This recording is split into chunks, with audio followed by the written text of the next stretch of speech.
Hello, people of the internet, and welcome to another review here on Pez of the Mind. I am James Phoenix. As you can see, I'm not home again, but with me is Chriz the Mole today. Hello, and yay! It's a nice shirt. I like this shirt. Angel Grove 2, The Lost Sword. It's the Dragon Sword. Yeah, they actually had one with a Megazord on it too back in the day. I remember that being one. The first one wasn't the Megazord. The first one's the Tyrannosaurus, and it was just Angel Grove. Then they replaced it to Angel Grove 2, The Lost Sword for this one because it's a sequel to that top at the same time. Gotcha. And now you can't hear me. I can hear you. Oh, okay, I thought you took out both your ears. No. But yeah, ladies and gentlemen, we're here to review this. It's Power Rangers Justice League. In case people are wondering why I've got it on this, is because I bought it digitally. Because it was £3, and this collects the whole series, every issue. And I bought it on Comic Sexology. It was £3 in a sale, for anyone wondering.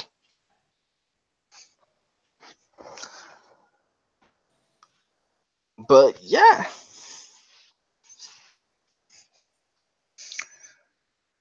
I have it here too. I rented it from the local library, as I tend to do with these things.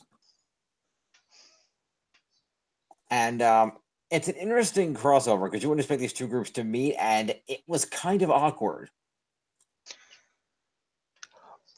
I'm gonna have to say it's literally, and bear in mind I've read stuff like Maximum Carnage, stuff. This is the worst comic I've ever written, or I've ever read. But I've heard this is the worst comic I've ever read. I wanted to find something good when I said, okay, I've read the first issue, I didn't like it. I'll read the rest, see if I can find something good. I can't. Even the £3, I'd rather have £3 than this. Fair enough. And even the art like that, it's not even good comic art. Hold that up again. I just switch over to you. Yeah. Like that. It's not even good comic art. The problem... Not the worst comic art I've ever seen. I mean, it's some interesting interpretations of the characters, but I mean, look at that. I mean, yeah, Superman looks maybe a little bit young there, but he doesn't look too bad. And the Zords and Rangers don't look too bad. He looks worse there than in any of the Superman comics that are currently out. Which is the main problem with that. Fair enough. I mean, every now and again, there's one page that's okay, like that when they do a splash page. But when they do the panels, they're not that good. Like, if I zoom in on it, just so you can see, like that kick. That's not that good. Fair. It's not as bad as other comic art. I'm not saying it's the worst comic art. It's no Loeb. But it's not good. My other main problem with this is look at the cover for people watching. You can see the cover right there. Yep. How about I told you the main character of this entire comic is all the way back there, tiny little Zach. Yep. Why focus on him? I understand some people out there like Zach, but in terms of MMPR, he wasn't the best. He was nowhere near the best character. He was nowhere near the most relatable or likable character. Him and maybe Trini are probably the worst characters of MMPR. And Trini gets a free pass because obviously after various stuff that's happened in real life, she's got more higher status in people's mind.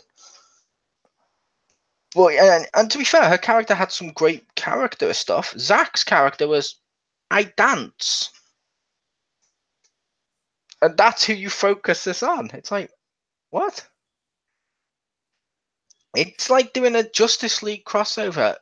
Or it's like doing a Justice League comic, and then the focus becomes fucking like Aquaman's sidekick for the whole comic to represent Justice League. You'd be like, what? Why? I don't know.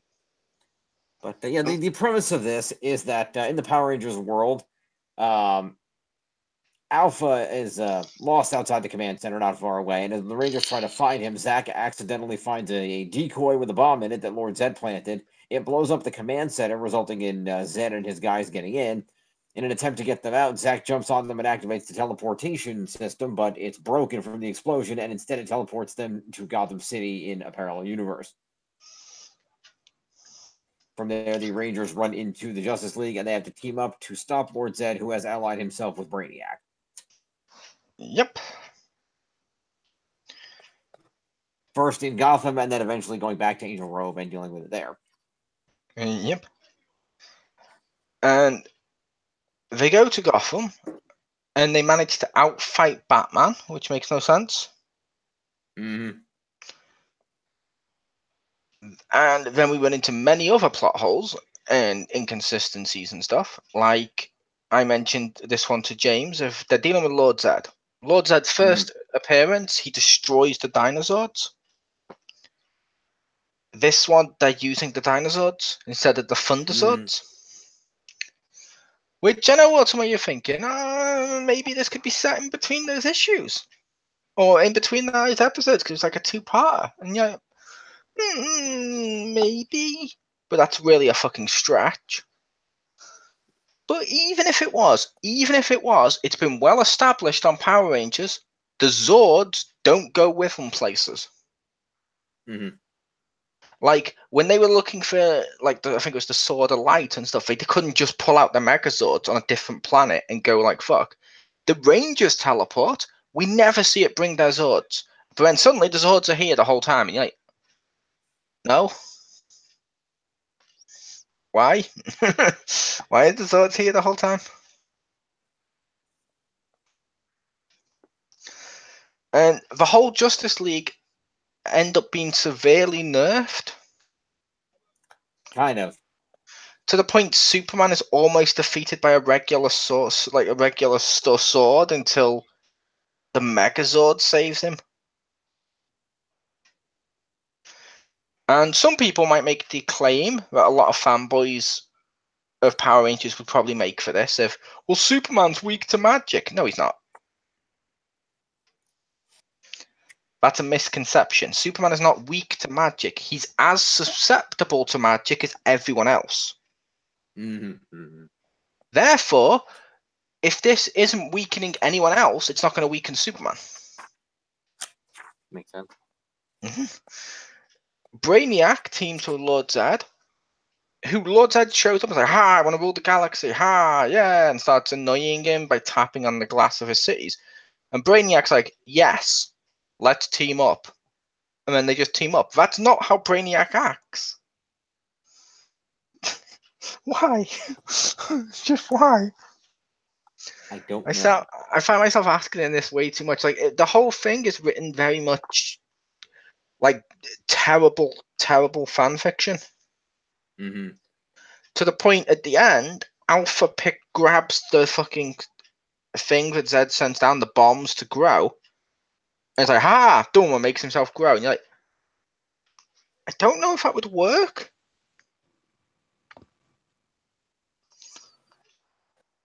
Because it never grows anything else that's near the monsters. It's always just the monsters. So I'd assume that wouldn't work. You would think.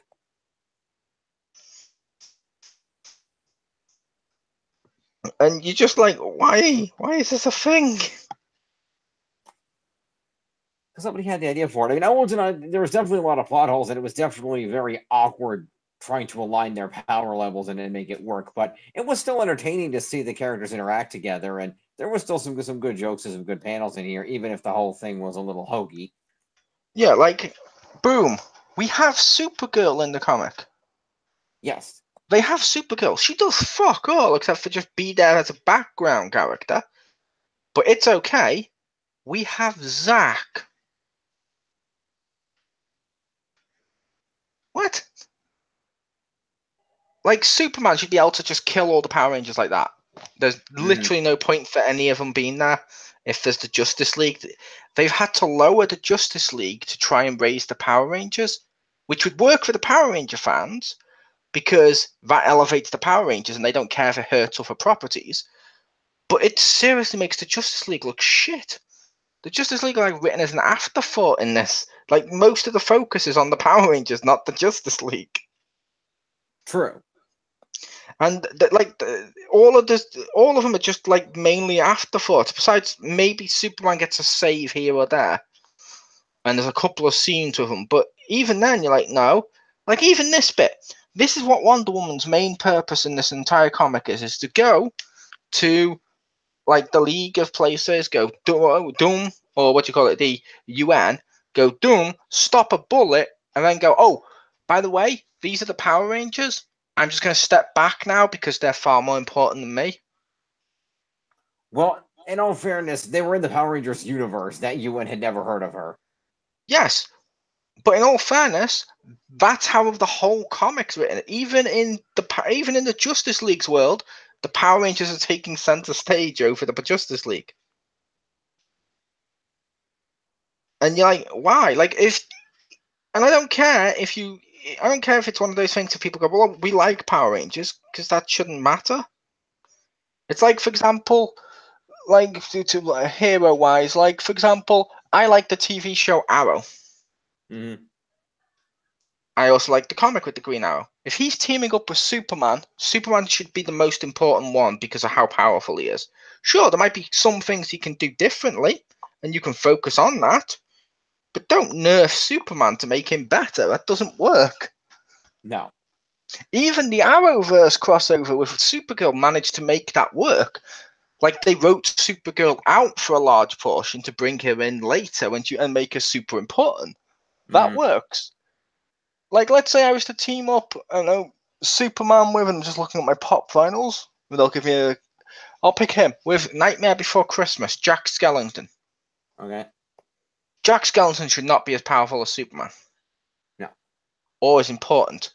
And that's what this is. It's like, I understand if you like both of them. Hell, I've even mentioned I like this movie. Yeah. If it teamed up with the Avengers, I don't see Ferdinand being more important than the Hulk. Mm-hmm.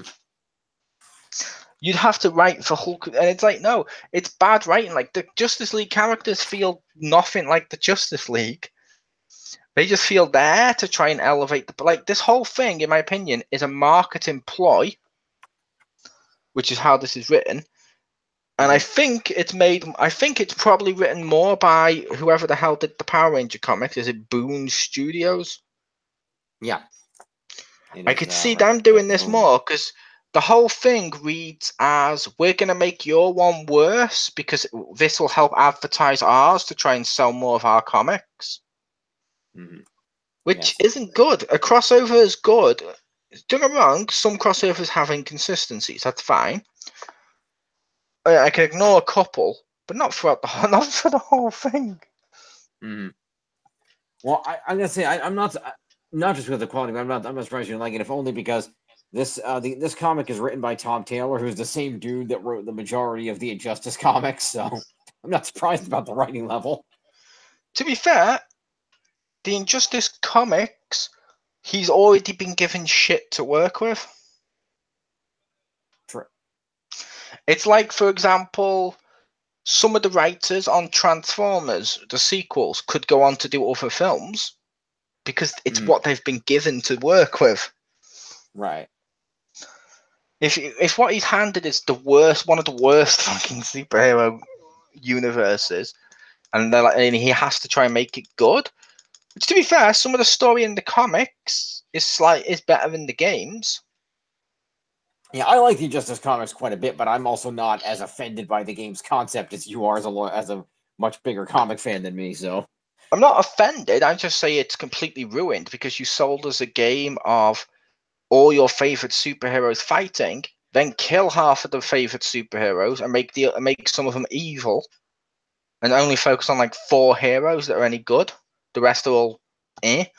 And like that underdoes the thing. It's like, If I buy Smash Brothers and it has a story mode like it did one year, all the characters seem cool and they're all there and they're all interacting and they're all the characters. We don't feel the need to like make Pikachu shit to suddenly elevate the hell out of Fox. Mm-hmm. And I don't. That just irritates me because it's like that's not what we wanted when we bought this. It's like Justice League, Power Rangers. I feel like Masters of the Universe, Justice League does it right. I haven't read And I that one, but feel I heard it's good. it is. Some of them, some of the concepts, some of with crossovers, you can do them, and sometimes you have to bend the rules a little bit. Like some of them, there's they actually exist the whole time, and we're never going to acknowledge them out of this style crossover. Mm-hmm. Jim may know that as Ninja Turtles in space. Yep. Comic fans may know that as Superman showing up in Spider-Man, and Spider-Man goes, "Oh, it's you from Metropolis. Hi!" Like he's there the whole fucking time, and you're like, I've "Wait, seen some what?" panels of that comic online. However, that panel's not bad. That comic's not bad. It's actually kind of fun, especially for the time it was written. It suits the Yeah. time. And some inconsistencies. I'm like, okay, like even Batman Ninja Turtles had some, but we gave it a massive like because it seemed like it loved all the characters involved. Yeah. This, at least to me, and I understand you like it, which is fine, which is why you're going to say why you like it in a sec. But for me personally, it's written as just propaganda to sell Power Rangers and fuck DC. And I'm like, oh, okay. Even the Power Rangers, they've literally made as many inconsistencies as possible to make them more important. Mm-hmm. And I'm like, I don't like that. That's fair. Yeah, I like the comic because I just enjoy seeing the interaction between these characters who you wouldn't expect to interact and how they react to each other. Now, obviously, given the Mighty Morphin Power Rangers, they didn't have a lot of character just from the source material. I mean, they were pretty much one-note characters from the word go. But for the extent of what that was, I think it was an interesting choice to pick Zach, if only because Zach would have the pride to be hurt by screwing up. If Billy screwed up, he'd be like, "Oh, great, I screwed up again." But Zach is kind of prideful, not to the level of a Jason or a Tommy, who wouldn't have made that mistake probably.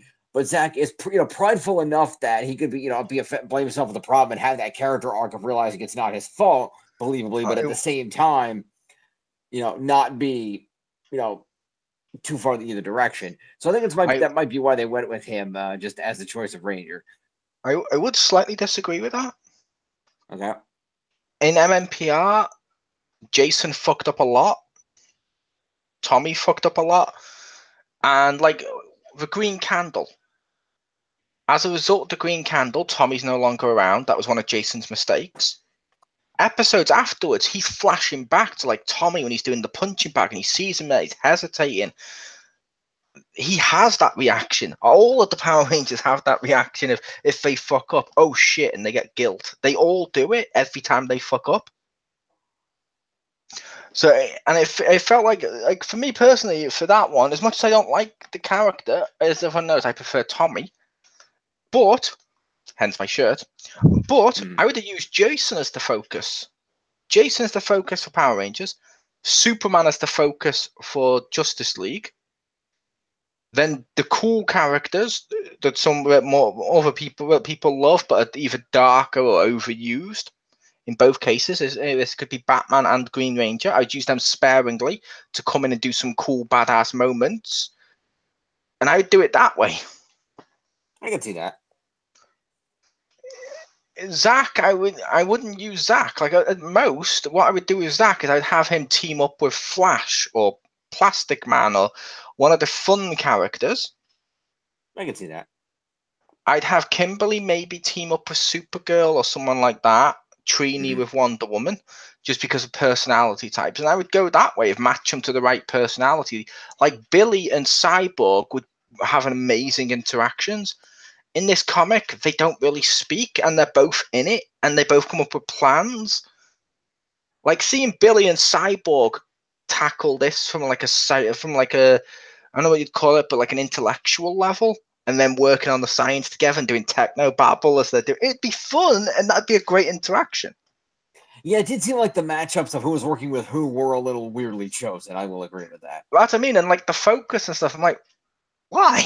Why Zach? And then do Jason as the big helmet? Why? I don't know. I'd be like WWE advertising WrestleMania and doing, here's our poster with all the great superstars, and the focus is Zack Ryder. You bet. What? I mean, don't get me wrong, both Zacks are fun, but they're not that level. Right. Even Zack, by most fans, isn't even regarded as the best MMPR Black Ranger. Yeah. He's the second best Black Ranger in the series he's in. Why? Yep. Oh, fun fact for people watching, because I just watched this today. Both, I want to say Walter Jones, the Black Ranger actor, and Jason David Frank are on a Netflix series you should check out today. On a Netflix a documentary. It's fucking awesome. Okay. Which is a look at pop vinyls and the history of how they started to now. And it's got interviews with those two, and it's got interviews like Kevin Smith and stuff like that. And it's really cool. That sounds interesting. Just throwing that out there because I happened to watch it today. It's new on Netflix, and it's got them in it. Cool. Good to know. Although Simon says I've completely ruined Walter Jones for him. Fair enough. When I said to Simon, with Walter Jones, he looks like Wayne Brady. He looks like Wayne Brady. He's kind of let himself go. Or he's kind of going through a rough patch. And Sam's like, isn't that racist? It's like, no, I'm not saying he looks like all black people. I'm not saying he looks like Samuel Jackson or anything like that. No, just put up both pictures. And Simon said he looked at both pictures. Like, damn it, you've ruined him. They do look very similar. I'm like, yes, they do. Yep. All right. So do we want to do final scores? Oh, I was letting you continue because that was. Oh, you know, like I said, I enjoy that. I just said, I really enjoy the comic because I think it's fun seeing the characters, and there are some good jokes in there. On either side, there's little humorous moments. Like my favorite is the one where near the beginning where the Rangers have fought Batman and he goes in the league and they have this big fight, and they figure out that they're not enemies and they're all trying to decide. Flash runs into to stop Green Lantern. It's like, no, they're not the bad guy. And John Stewart's like, they attack Batman. And Flash is like, if you didn't know Batman, wouldn't you attack him? I'm like, yeah, he's got a point. I'll admit, that bit was kind of funny, as was the other Flash line of Batman's been kidnapped by a pink pterodactyl robot. That bit was funny. However, I will also say they ruined that joke. Did they? The Batman joke. Because they did that joke, and it's funny. Then for 3 or 4 pages afterwards, they keep doing the same joke. I'm like, okay, we get it. Yes, okay, we get it. Let's go back. It's like, are you sure he's not a bad guy? No, we get it. And they're going back, and you're like, oh, stop this. That's like, as much as I like WWE, that's like what WWE does for some jokes. Like, I could see them saying that joke in the writer's room, and all the writers going, oh, yes, we love that joke. So they use the piss out of it. Yeah. And if you do that too much, it ruins the whole joke. It does. But it was still the first initial one was still funny. Yeah, I said I enjoyed it. I thought it was interesting seeing how they put the two universes together and just kind of watching them interact and seeing what they did and just seeing how the whole thing came together. And the fact they did leave it open for a follow-up in the fact that they indicated, Brainiac, as he always does, managed to save himself, but he's inside of Alpha 5. So that's an interesting angle. I'm going to have to make the case with that. That was when I saw that at the end, I facepalmed. Okay. They want to leave it open for interaction or something like that. They could have done that in other ways. Mm-hmm. Like, you could have had Lord Zed at the end survive and then just communicate with Brainiac of, we should do this again or something like that. And you'd be like, ooh, yeah. Or maybe he's contacting Dark Spectre, and Dark Spectre's like, I'm on it, and then contacts Darkseid. just briefly as like a little teaser or just something like that, like the Lord Dead talking to Darkseid or something, you'd be like, ooh. Yeah, that'd be cool. This one, I feel like didn't work because you're trying to tell us it matches into the DC universe. Mm-hmm. We know Brainiac's in the DC universe. He's not in Alpha in another universe. We know he's going to come back. Yeah. And you're crossing over with Power Rangers, and you claim it's the TV show, but there's inconsistencies with the TV show. And if it's the comic, we cut to the comic, and he's not Brainiac. Nope. So when you've literally done the laziest the laziest way of trying to do a crossover, like, it can still continue. Why? He's Brainiac now. Oh, let's see where this goes. Oh, he's not Brainiac anymore. No, but he will be by plot convenience later on if we do a sequel. And you're like, no, no. Why? Why are you doing this? Fair enough. But yeah, so that's Power Rangers DC. It's a fun little romp, but it's not taking all too much care to match the continuity of either set of characters or to represent or to fully accurately represent them. If I was gonna rate this comic, I would switch over to me. I'm not talking nothing. If I were to rate this comic, I would probably say, personally for me, I really enjoyed it. I'd probably give it like a 90 out of 100. But from a pure quality perspective, it's probably closer to maybe a 75, 80. Just based on the fact that they clearly put this together without respect to continuity or respect to necessarily all the characters being 100% well represented. And basically going for they're basically playing on on you enjoying it because of, oh, look at the teams interacting, as opposed to anything else. And that did hinder the comic somewhat. But being that I'm a fan of both, and being that it personally didn't bother me. I mean, I noticed some of the things, but it didn't bother me enough to hinder my enjoyment of the comic. So I still enjoyed it. How about you? And I'll say I'm also, as you know, a fan of both. I loved MMPR. I love DC. I really fucking hate this comic. Like, really fucking hate this comic. Like, I'd go back to reading Michael Bendis make Mary Jane a goblin over this shit. Wow. This is the worst dribble I've ever seen written in a comic. It makes no sense for the characters. It's propaganda for one company over another. It hurts one of the companies. It takes no respect or love for any of the stuff it's doing. It's literally doing it for that paycheck. And that's not what you want. With a crossover, you want to feel like, both properties are loved, and you want to see the interaction. You want to see how fun it is to see these things interact. You don't want to feel like, I'm buying an advert for the Power Rangers comic and shitting on DC. Mm-hmm. So I'm just going to have to give it 2 thumbs down.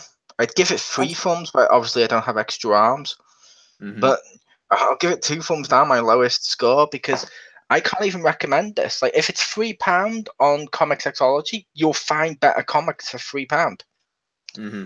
If you're a fan of Power Rangers, you might enjoy the Power Ranger comics. If you're a fan of DC, there's other DC comics. Mm-hmm. If you're a fan of both, it doesn't necessarily mean you have to see them both together. Yeah. It's like, I love pizza. I love ice cream. I'm not putting ice cream on a pizza. Some things shouldn't match, or if they do, you need to do them well, and they just didn't. In terms of, like I said, in terms of quality of the comic, in terms of writing, in terms of love of the stuff they're doing it for, all of it is just thumbs down. It's not well done. It's really terrible. Avoid this comic. That's fair enough. Alrighty, well, this has been a review of Justice League Power Rangers. Mole, thank you for joining me. Pleasure. And we will see you. We will see you next time. Tomorrow night. Tomorrow night.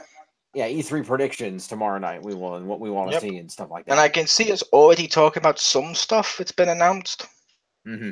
Because they wasn't announced at E3 proper. It was announced before it, like Let's Go Pikachu. Yeah. And stuff like that. But yeah, yay. All right. We reviewed this at least. We did. We'll see you next time, folks. Peace.